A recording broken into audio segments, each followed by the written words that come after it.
Hi guys! Another day, another vlog. Ngayon ipapatuloy na namin ang aming panganay. He is 11 years old na. Syempre, medyo kinakabahan siya pero part na rin ito ng pagiging binata. Mga moms, grabe ako din, kinabahan din ako. Hindi ako nakatulog kagabi. Nagpatuloy nga pala kami sa General Miguel Malvar Hospital sa Commonwealth. Mga moms, panahon pa ito nang may nabalitaang may namatay na bata dahil sa tuli.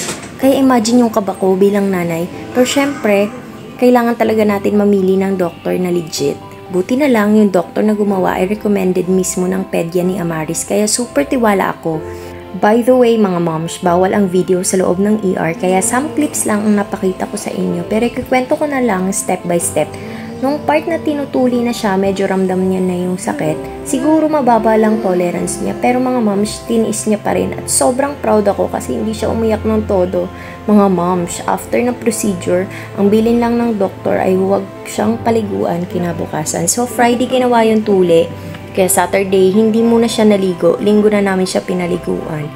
Medyo worried nga kami mga moms kasi may balat na parang dumikit sa ulo ng private part niya. Pina-check ulit namin, buti na lang, normal pala yun. Ang tawag doon ay adhesion o sa Tagalog, tinatawag ding palos. Ibig sabihin, hindi pa fully separated yung balat sa ulo ng ari. Pero habang lumalaki, kusa rin itong nawawala. Kaya mga moms, pag ganito din nangyari sa inyo, huwag kayong magpanik katulad namin. Normal lang ito at maghihiwalay din siya kalaunan.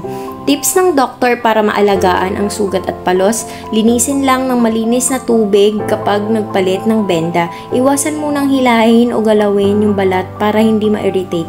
Panatilihing tuyo at malinis ang sugat para mas mabilis mag-heal. Iwasan muna ang sobrang laro, pagbebisikleta at takbo-takbo habang nagpapagaling.